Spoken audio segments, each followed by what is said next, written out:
시청자 여러분 안녕하십니까? BOA 뉴스투데이 시작합니다. 미국 국무부는 북한의 이번 미사일 발사에 대해 규탄하면서 유엔 안보리 결의 위반이라는 점을 밝히고 북한의 대화 복귀를 촉구했습니다. 국제사회도 북한의 탄도미사일 발사를 강하게 규탄했습니다. 첫 소식 함지하 기자가 보도합니다. 잘리나 포터 미국 국무부 부대변인은 28일 전화브리핑에서 북한의 전날 발사체를 탄도미사일로 분석했느냐는 BOE의 질문을 받고 북한의 미사일 발사에 대해 강하게 규탄한다는 기존의 입장을 거듭 강조했습니다. 이번 발사는 여러 유엔 안보리 결의 위반이며 이웃 나라들에게 위협이 된다고 지적했습니다. The U.S. condemns the DPRK's missile launch. Again, this launch is in violation of multiple UN Security Council resolutions, and it also poses a threat to DPRK's neighbors and the international community. 포터 부대변인은 그러면서 우리는 북한과의 외교적 접근에 전념하고 있다면서 북한이 대화에 관여하길 촉구한다고 밝혔습니다. 앞서 북한은 한반도 시간으로 28일 자강도 무평리 일대에서 동쪽으로 단거리 미사일 한 발을 발사했습니다. 국제사회도 북한에 대한 규탄의 목소리를 높였습니다. 유엔 안보리 순회 의장국인 아일랜드의 제럴딘 브닌 네이슨 대사는 기자들과 만난 자리에서 북한의 미사일 발사에 대해 깊은 우려를 표하고 북한의 CVID, 즉 완전하고 검증 가능하며 되돌릴 수 없는 비핵화를 강조했습니다. Remain very concerned about ongoing ballistic missile tests. We have expressed our view on this quite recently in the Council. One thing that we want to see, above all, is a denuclearized Korean Peninsula. We want to see the DPRK stop its nuclear activities, to see a complete, verifiable and irreversible denuclearization. 네이슨 대사는 이어 대북 제재 이행을 강조했습니다. 우리 모두는 유럽연합과 유엔의 대북 제재 이행을 확고히 하고 있다면서 무엇보다 중요한 건 북한이 국제사회 평화와 안보에 위협이 되는 불법 행위를 중단하는 것이라고 강조했습니다. 영국도 북한이 유엔 안보리 결의를 위반했다며 미사일 발사를 규탄했습니다. 영국 외무부는 성명을 통해 이같이 밝히면서 영국은 계속 한반도 비핵화를 목표로 할 것이며 이어 미국과 지역 파트너들의 한반도 평화 추구와 지역 안정 유지를 위해 기울이고 있는 외교적 노력을 높이 평가하고 아울러 북한이 대화에 복귀할 것을 촉구한다고 밝혔습니다. 독일 정부도 이번 북한의 미사일 발사를 규탄했습니다. 독일 연방정부도 성명을 내고 북한이 유엔 안보리 관련 결의에 따른 의무를 또다시 위반했으며 국제사회와 영내 안보와 안정을 위협했다고 지적했습니다. 그러면서 북한은 국제법 의무를 준수하고 미국과 한국이 제시한 대화 제안을 수용해 진지한 협상을 시작할 것을 촉구했습니다. BOA 뉴스 함지하입니다. 미국 국무부 고위 당국자들이 잇따라 북한의 탄도미사일 발사에 대해 규탄하며 동맹과의 긴밀한 협력을 강조했습니다.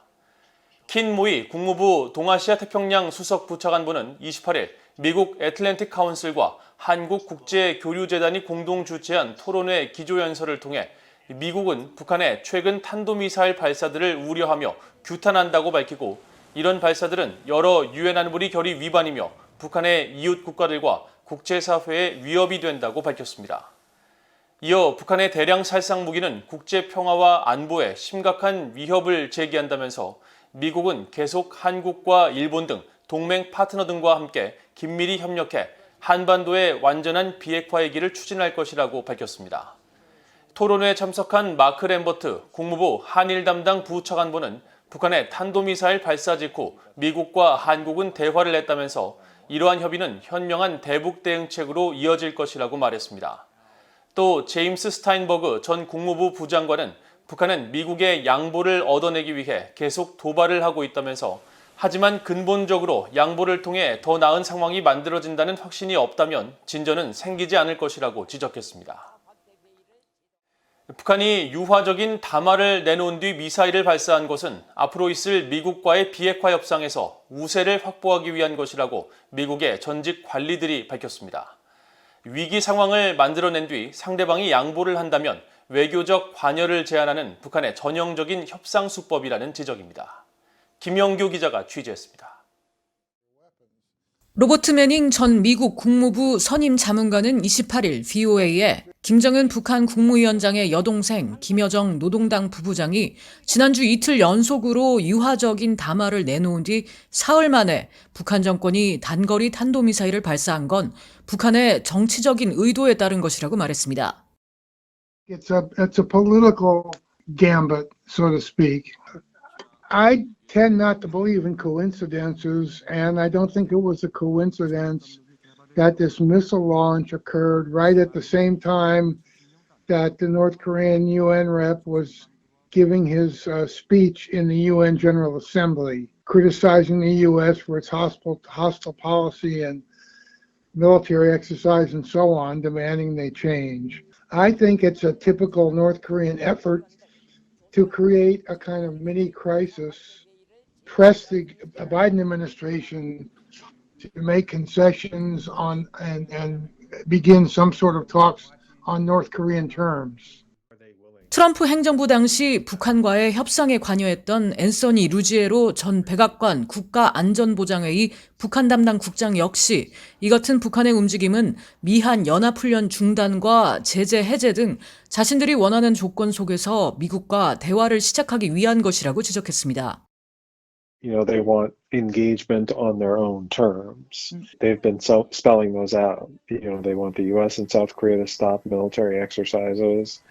They want eventually the removal of U.S. forces and U.S. equipment. And then, you know, what is not as well spelled out, but I expect that the third element of that will be is they're looking at the Iran negotiations and they're saying they'd be okay with that too, near total sanctions relief for really limited nuclear restrictions that are temporary in their effect. The playbook that Kim has used, his father used, his grandfather used, it's the same one. 마크 피츠패트릭 전 국무부 비확산 담당 부차관보도 북한의 전형적인 수법이라면서 북한은 위기 상황을 만들어낸 뒤 상대방이 양보를 한다면 외교적 관여를 제한하는 방식을 자주 쓰고 있다고 지적했습니다. 그러면서 북한 정권은 남북 관계 진전을 바라는 임기 말 한국 문재인 대통령의 종전선언 제안을 역으로 이용하고 있다고 분석했습니다. Currently are trying to take advantage of South Korean President Moon Jae-in's desire to make some progress in South-North relations before the end of his term. So they're playing off of his suggestion to call an end to the Korean War. And the irony is that Moon Jae-in talked about declaring an end to the Korean War because he thought that would be something North Korea wants. But now North Korea is treating it as though it's something South Korea wants, and trying to extract concessions in exchange for agreeing to this suggestion. 에반스 리비어 전 국무부 수석 부차관보는 북한이 엇갈린 신호를 동시에 내보낸 건 북한을 오랫동안 지켜본 이들에게 전혀 놀라운 일이 아니라고 말했습니다. 그러면서 북한의 목적은 늘 그래왔듯이 미국과 한국의 사이를 갈라놓는 것이며 이번에도 똑같은 술수를 반복하는 것에 지나지 않는다고 지적했습니다. VOA 뉴스 김양교입니다. 미국과 한국 국방부가 27일과 28일 이틀에 걸쳐 제20차 미한 통합국방협의체 회의를 갖고 북한의 최근 미사일 발사에 대한 대응과 준비태세 강화 방안을 논의했다고 밝혔습니다. 미국 국방부는 28일 회의 뒤 발표한 공동 보도문을 통해 양국이 북한의 최근 연이은 미사일 발사 문제에 대해 논의했으며 전방위적 위협에 대응하기 위한 미한 동맹의 방위태세 강화 방안을 모색하고 북한의 최근 움직임에 대응하기 위한 외교와 대화 재개의 중요성을 강조했다고 밝혔습니다.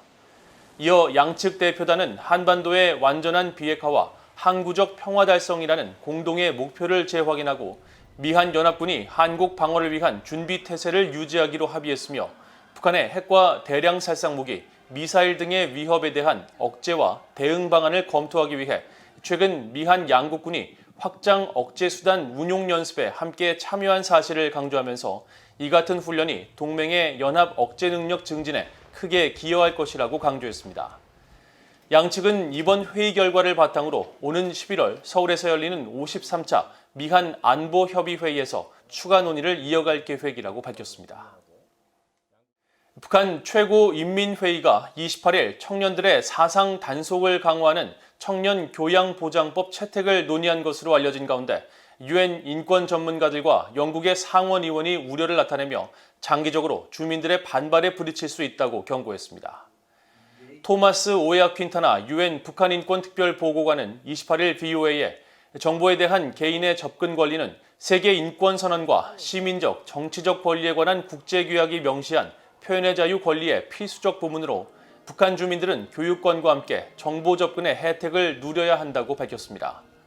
이어 북한 내 정보 접근에 대한 규제가 더 악화한 상황에 우려한다며 이 같은 고립으로는 세계가 상호 연결된 세상에서 버티기 힘들 것이라고 경고했습니다.